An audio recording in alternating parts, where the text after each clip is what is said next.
और अब आपको बताएं कि कराची में गैर कानूनी तामीरात को कंट्रोल करने के लिए सिंध बिल्डिंग कंट्रोल अथॉरिटी की नई हिकमत अमली तैयार कर ली गई है। DGSBCA ने हफ्तावार साइट रिपोर्ट जमा कराने का नया सर्कुलर जारी कर दिया है। आपको बताएं कि कराची में गैर कानूनी तामीरात को कंट्रोल करने के लिए SBCA की नई हिकमत अमली तैयार कर ली गई है। DGSBCA ने हफ्तावार साइट रिपोर्ट जमा कराने का नया सर्कुलर जारी कर दिया है। Building inspectors, senior building inspector, assistant director हर हफ्ते रिपोर्ट देंगे। सर्कुलर में यह बात वाज़ेह की गई है कि गैर कानूनी तामीरात की किस्म, मकाम, किस कानून की खिलाफ वर्जी हुई बताना होगा।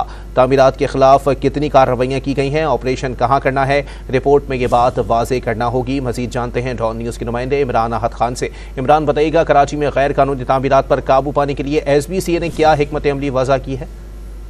देखिए, नए आने वाले जो DG हैं SBCA के अब्दुल रशीद सोलंकी, उनका ये कहना है कि अब शहर में गैर कानूनी तामीरात को नहीं होने देंगे। शहर में गैर कानूनी तामीरात को कंट्रोल करने के लिए SBCA ने एक नई हिकमत अमली बनाई है। SBCA कह रहे हैं कि सिंध बिल्डिंग कंट्रोल और अथॉरिटी है वो हफ्तावार साइट रिपोर्ट मुझे पेश करेगी और हर जिले में बिल्डिंग इंस्पेक्टर हो या सीनियर बिल्डिंग इंस्पेक्टर हो, असिस्टेंट डायरेक्टर हो, हर हफ्ते गैर कानूनी तामीरात के हवाले से एक मुकम्मल रिपोर्ट दी जाएगी।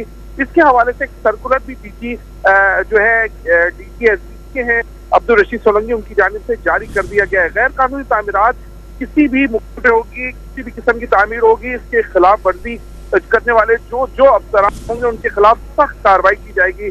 जबकि उनका ये भी कहना है कि फौरी तौर पर जहाँ भी गैर कानूनी तामीरात हो रही हो वहाँ फौरी ऑपरेशन पहले ही अफसरान करते हैं तो शायद उनके लिए बेहतरी होगी। जबकि अदालती केसेस के हवाले से भी अवामी शिकायत का कहना है हफ्तावार साइट रिपोर्ट के अंदर तमाम के तमाम ये देखा जाएगा कि कहाँ गैर कानूनी तामीरात हुई है। अगर गैर कानूनी तामीरात हुई है तो सिंध बिल्डिंग कंट्रोल के अफसर जो है और इंस्पेक्टर है उनके खिलाफ सख्त कार्रवाई की जाएगी।